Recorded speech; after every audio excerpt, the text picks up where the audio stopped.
Hey, it's Alicia from Indie 1023 in Denver, and today I have a very special treat for you. London artist Arlo Parks joins us again. Her debut album, Collapsed in Sunbeams, came out earlier this year. And since we last caught up with Arlo in August 2020, so much has changed for the musician. So much exciting growth, including 3 Brit Award nominations, being listed as one of the top 30 under 30 from Forbes magazine. Arlo, how are you? I'm good, thank you. What an introduction. Thank you so much. Well, congratulations on all this growth over the last year. I think last time we talked, your song Hurt was just named hottest record or hottest album in the world by Annie Mac from Radio 1. And then Oh, now the record's wow. So at out the beginning. right at the Mm. beginning. How are you feeling about everything? How would you describe your life right now? I think, it's interesting because in London we're just kind of coming out of lockdown. We like yesterday, restaurants and shops started opening, and I was kind of walking around and like people were kind of recognizing me in the street and stuff. And so my life is changing in this really tangible way, because before everything was kind of blossoming, but it was very much I was just at my parents' house, not seeing anyone else. So I think I'm seeing my world kind of changing, and it's exciting. Yeah. Wow. Are you getting recognized even if you're wearing a mask, or are there no masks? Yeah, I have. Yeah, no. Yeah, I have. Even with a mask on. I think maybe it's my hair, especially when it's orange. Yeah, Yeah. right? Well, what have you been up to lately? The album is out now. It peaked at number 3 on the UK charts. Congratulations for that. Thank you. Yeah, what have you been up to? So I just got back from Paris a few weeks ago, and I was doing kind of press and radio there. And I've been kind of trying to recharge my creative batteries. I've been watching a lot of films, especially like Japanese films and French films, reading a lot, writing a lot of poetry, just kind of trying to get to a place where I feel like I've got enough kind of fuel to start writing music again. Ah, yeah. With film, what kind of films are you drawn to that are in Japanese or in French? Is it like horror films or suspense or love? Um, I guess I like a range of different things. Like there's this film called Funeral Parade of Roses, which inspired A Clockwork Orange by Kubrick, which is really interesting. It's kind of about like drag culture and queer culture in the 60s in Tokyo. But then I also love comedy, and I love like coming of age films as well. One of my favorites is like Frances Ha, which is like a really beautiful movie. But honestly, everything. Like I'm just really open when it comes to film. And I love that. I can tell that you're inspired by film and television and just art in general in your music, like, talking about like a Tom York or Robert Smith, or name dropping like Twin Peaks in a song. Like I love that when I'm listening to your music and I'll hear like a little pop culture name drop, and then I'll feel even more connected with you and your music, like when you Mm. mention like something like that in your work. So are you writing poetry as well right now, or is it just songwriting process? I mean, now I'm actually writing a lot more poetry because I'm trying to kind of put together a collection to publish, which is exciting. But to be honest, all my lyrics start from poems. So when I write something, I never really know what it's going to turn into. Yeah. Things are going to be changing towards the end of summer, early fall for you, because you're going to be heading out on tour, including a big tour here in the US this fall. How are you feeling about this and getting out on the road as a touring musician? I mean, it's going to be incredible. My experience of touring is very limited. I haven't even played a show in my hometown. I haven't played a show in London yet. So there's just so much to look forward to. And I think it's going to be really galvanizing and just energizing. And it's going to be great, I think. Yeah. Yeah, I was wondering about that. And we're so excited because you've announced a show here in Denver, October 5th at Globe Hall, which you're going to love that venue. It's such a cool venue for you to be performing at here. You have been doing these lockdown performances, including some like Tonight Show or Late Show television performances. How have you been liking that during this time? Yeah. I mean, doing things like, yeah, like James Corden, Jimmy Fallon, it's it's interesting to do it in this way because it does mean that you have a lot more creative freedom, and being able to build this world of sunflowers and sun rays and warmth, and like be able to kind of elevate the meaning behind each song in these performances has been really special, and it flexes a different creative muscle, like set design and like thinking about choreography and all of this is really fun. Yeah. Yeah, I bet. Well, we're going to have some fun right now. So, why I invited you here today was to obviously to catch up, but I wanted to try out something with you that I'm calling Talk Tarot and Tunes. So, we've chatted a little bit, and now I get to read your tarot, and then right after that, we're going to hear a recording you did that you of your massive single Hurt. So, I'm very excited about this. And before we get into the tarot talk, I just want to ask what has been a pinch you moment over the last, well, since we've chatted in August, because you've had Michelle Obama name drop you and Phoebe Bridgers and Billie Eilish, like, state you as a musician that they look up to. What has been a particular moment that has stood out to you that is just exciting? I think working with Gus Van Sant on the Gucci project, that was incredible. I'm such a big fan of Gus Van Sant, and I was extremely starstruck. But it was, it's beautiful to be involved in that fashion world and to work with a director that's just incredible. Like that was definitely a pinch. I mean, I was very starstruck and nervous. Yeah, I bet. Was this all digital or were you in person with? In person, yeah, I went to Rome. And it was a project. There was like me, and then I think Harry Styles had an episode, Billie Eilish as well. There were Right. like a few different artists, and he was directing that. So it was, yeah, that was pretty surreal. Yeah, I bet. All right, Mm. so I have some tarot cards right here, and I'm excited to pull some cards for you. And for a little well, first of all, have you done tarot before? Have you had a tarot reading before? No, this is my first ever one on air. Yay! Well, a little context why I use tarot. It's for creative inspiration and also self care. Like, I think tarot has been, especially for me over this last year, really meaningful, like creative inspiration to help guide me to the future that I want. And then also self care just for like a little spiritual support.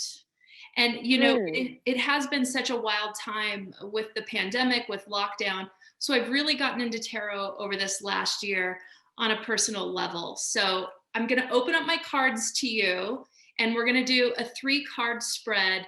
And so, I saged these cards while playing your music this morning. So that Nice, I would, love like, it. so that it would be ready for you, so that these cards are like primed for Arlo Parks. Perfect, perfect. And just so you know, these cards are cool. So it's the Tarot de Marseille, which is like the oldest tarot deck from the 1700s. And the cards were restored to their original artwork because of this film director, Alejandro Jodorowsky. Do you know his Oh films? yeah, Like yes, Holy yes, Mountain yes. and such. So Mm. I really love him as a filmmaker. So I kind of I let him be my guide for tarot as I've gotten into tarot over the last little while. So I'm really drawn to this deck in particular and like the creative prompts that it gives me. And the filmmaker, he said that the tarot will teach you how to create a soul. So I think that's kind of cool. I love that. Yeah, me too. So, okay, so these cards, I'm going to take the top 22 cards off the deck, which are the major arcana, and these are like said to depict like the soul's journey from newness to enlightenment. So, we're going to take the major arcana cards, and we're going to shuffle them. And if you were here, how would you shuffle? Would you do it like this? Yeah, just yeah, exactly. I'm really bad at it, so I just put it all over the place. We'll do a little bit of this just so we know. And so I'm going to pull 3 cards, and I want you to set an intention on finding an answer to a question, and that's what's going to tie the 3 cards together. So 3 cards Mm, to depict your soul, I guess, like it mm, symbolizes a beginning, a middle, and an end to find the mm. answer to your question. So, have you thought of something? Yeah, I'm thinking it in my head. Okay, keep it in your head. You don't have to say it aloud. I will tell people. I know everybody is wondering what you're thinking, but you can keep it in your head. And we are gonna choose some right now. So we do it like this, like your hand will choose this card. Your hand will choose this card. Your hand will choose this card. So we've chosen 3 cards. I have them here. We'll flip them over. And the first card is Temperance. This is card 14. Second card, Le Diable, the devil. Oh, This is gosh. card 15. And then, ooh, the third card, Le Roue de Fortune, the Wheel of Fortune. And this is card 10. So these cards will help guide you to answering the question in your mind. So I'm going to put them down and grab card number 1, Temperance. And Temperance is the beginning. It kind of represents past experiences that are going to maybe affect the current situation that you're questioning, if that makes sense. Mm, And then the devil, the Diablo card is the middle. So this is what you're feeling and experiencing at the time of your question. And then Le Roue de Fortune is going to be the end, and it's going to help kind of predict the outcome of your question. So this is cool. I like these cards for you, by the way. These are really oh, good. thank you. Oh, nice. Love it. I think this I'm into the saging the cards and like getting the whole experience ready. Okay, so this first card, Temperance, kind of some words that are associated with it: protection, circulation, and healing. And when you look at this card, you can see it's like an angel, and an angel Mm. represents like peace and health, which I just realized you call your fans angels. But Ah, yes, you're um, right. You are right, right. that's interesting. I that just popped into my head. I was like looking at the angel. So it's time for peace. It's time for health. But what's kind of cool about this angel, like as we look at it, it's not male, it's not female, it just is. And it kind of Mm, helps keep balance in life. Like you can see that there's 2 cups or 2 like jars that it's mm, holding where like the balance is going like the water or the water and wine. It's going back and mm. forth to each other. So it means that it's like working in harmony. So I think Okay. that's really positive, like this angel figure, whether that's part of your soul or whatever, it's helping something work in harmony for you. And Temperance is kind of a protective card as well. Like this figure is kind of like it's very beautiful, it's superhuman. Its eyes aren't closed. I don't know if you can quite see on the screen, but the eyes are open and they're these gorgeous like glowing gold eyes, which means Mm, that the angel has like a clear consciousness. okay. Yeah. Mm, And kind of the message that I'm getting, that Temperance is known for is just like find your focus. Peace is here, mm. find your focus. Um, I love that. isn't I that love that really, one. this is a really great card. There's a little red flower, which is a good sign, like a flower like close to your brain. It shows off scent and everything, like the messages that are coming out of your brain are in like draw people in because it smells good or it's intoxicating. So I think that's kind of interesting. Mm, Yeah. And what's also neat is that you can see a little slipper on the yeah. angel, and the angel has wings, but it's chosen not to fly. So that kind of shows that this character is grounded. So that's like Okay. healing or reconciling something in life. And with these readings, like with these cards, each card kind of has something that it's represented by, kind of like a quote or a mantra. And this one, the Temperance card, is just put your trust in me. Mm. Yeah. So first I card, like that. yeah, temperance, put your trust in me. Keywords like Mm. guardian angel, harmony, travel. So this is kind of where it all Nice. begins. Past experiences that may affect or enhance the current situation that we're going to question. So that brings us to the middle card, Le Diable. And this is kind of representative of what you're feeling at the time of the question that you're musing now. So can you see these okay as I hold them up? Yeah, yeah, yeah, I can see them. For being on Zoom. Okay, so the second card is card number 15, Le Diable. Oh, and this is kind of interesting. I really, when I draw these cards, never get two in a row. Like this is card 14 and this is card 15. So that's kind of cool. Okay. Like like the cards are working in tandem together or something, like they're rooting for you or something. Is what that means to me. So kind of with this card, the devil has kind of a lot of words that can represent it. It's not like negative because people will hear that word and it has negative connotations, but it's more like passion, temptation, money, creativity, Mm. which are all okay things. And this devil figure is blue, so it shows that it's not really human, it's not really animal, it's like a mix of both. It shows us kind of like where we've come from, who we are now, and it kind of keeps us grounded. You can see another one, like it's interesting to like look at the characters to see if they're floating, if they're grounded, and this one kind of holds itself up on a pedestal. So it's like Yeah. this devil is like, it's tempting you, it's super Mm. smart and inspiring. I don't know, I think it's a really cool card. um what else? You can definitely see all the devil's parts, like it Mm.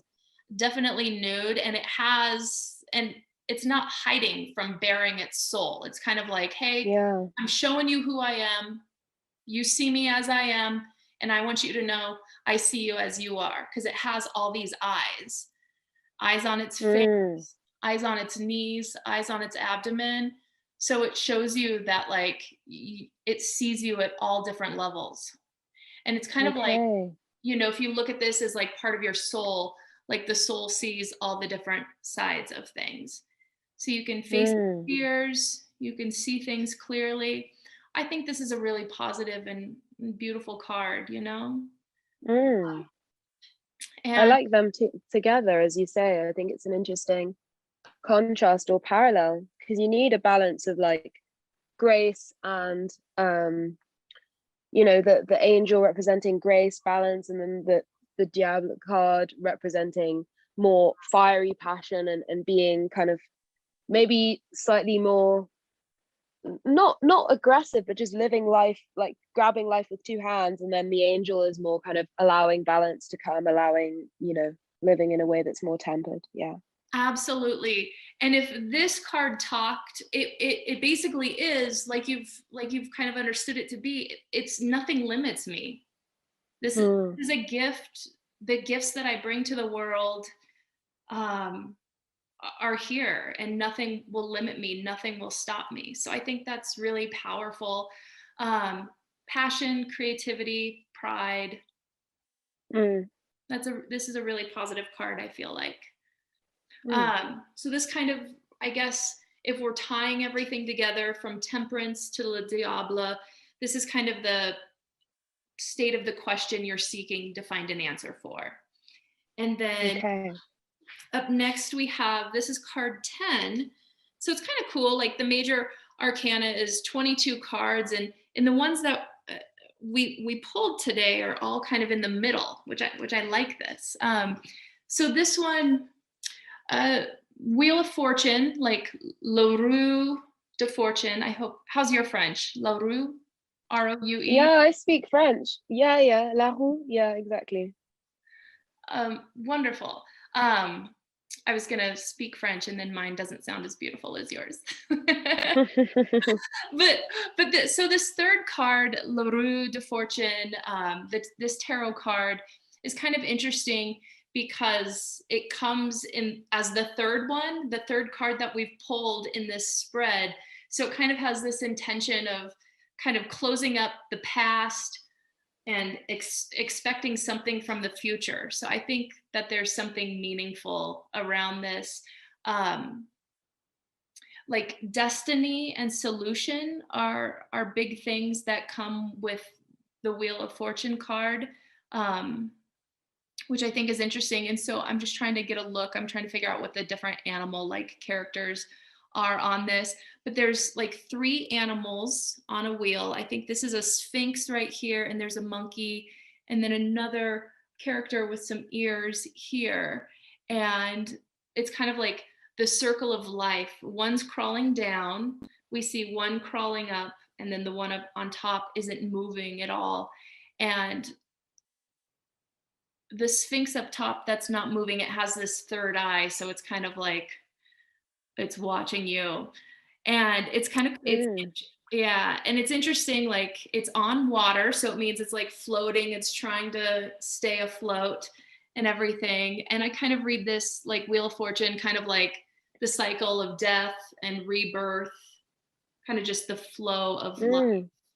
which I think, you know, circular forms of life are are beautiful. And you know, it just shows you there's ups and there's downs, there's prosperity, there's suffering, there's joy, there's sadness. And so this card kind of just encourages us to change, you know, like do all these Mm. things, experience all these things, whether it's positive or negative, just accept that you're continuously transforming in life. I really like that. I Yeah. like that a lot.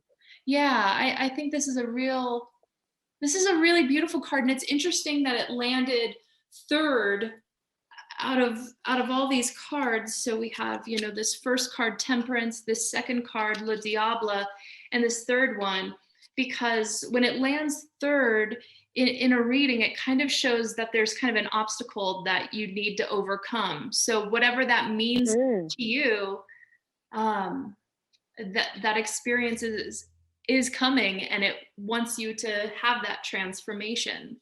I really feel like, Okay.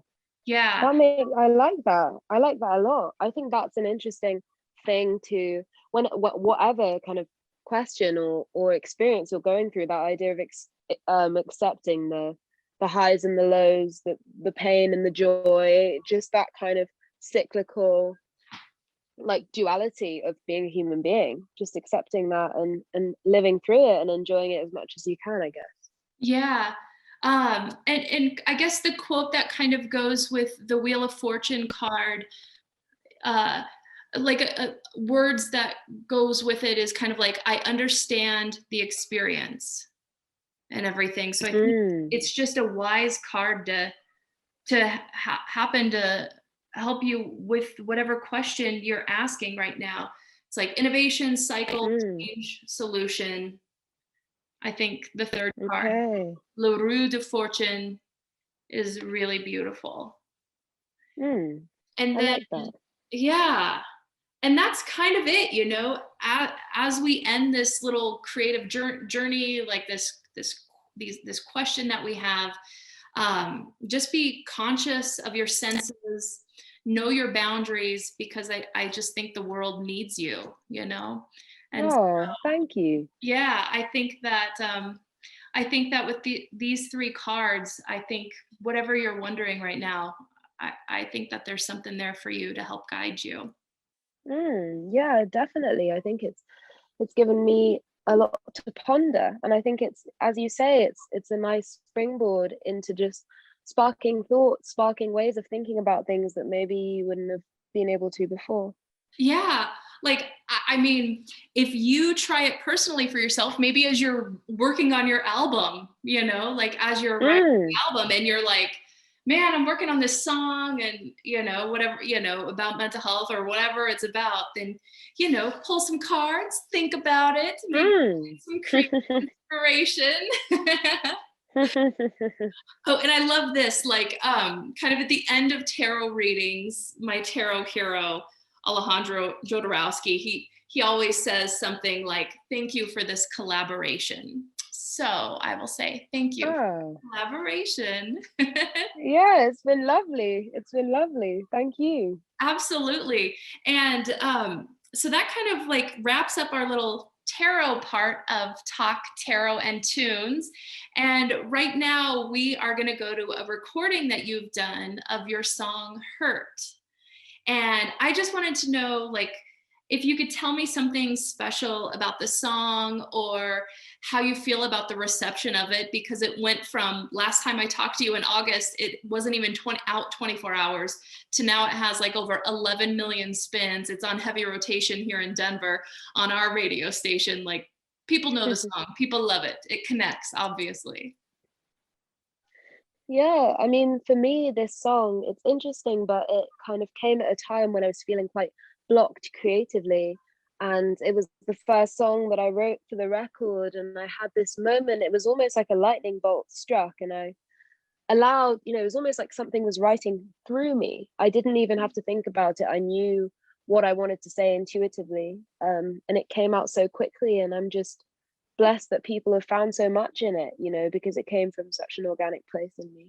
Hmm. It really does. Like, I find myself when I'm playing it on the radio or if I'm driving in the car and I hear it, if I have your album on or if it just organically like comes on, I'm just like, it is that reminder, like, it's not going to hurt forever, like it just like, Mm. it's just a big musical hug. I feel like this song is. Oh, well, thank you. Yeah. So we're going to play this recording now, and you can catch Arlo Parks. She's going to be out on a tour across the US and beyond, I'm sure, as more dates are being announced. You can see her in Denver on October 5th at Globe Hall. And Arlo, thanks so much for hanging out. Yeah, it's been a pleasure as always. Yeah. All right. Take care. All right. Bye Bye. bye.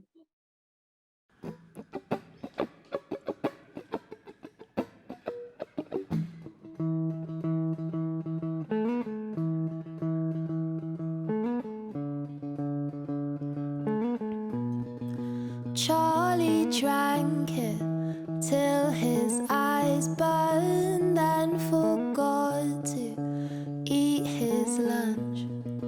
Pain was built into his body, heart so soft it had to beat. Oh, wouldn't it be lovely to feel something for once? Yeah, wouldn't it be lovely to feel worth something, huh?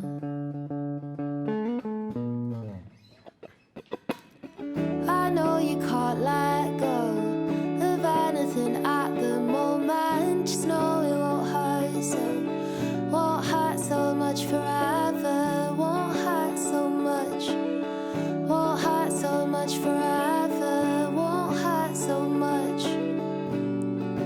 Charlie melting to his mattress, watching Twin Peaks on his ones. Then his fingers find the bottle and he starts to miss his mum.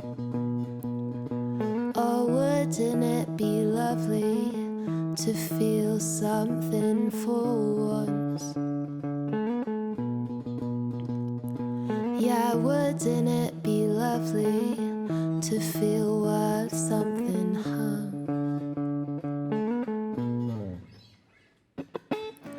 I know you can't let go of anything at the moment. Just know it won't hurt so much forever. Won't hurt so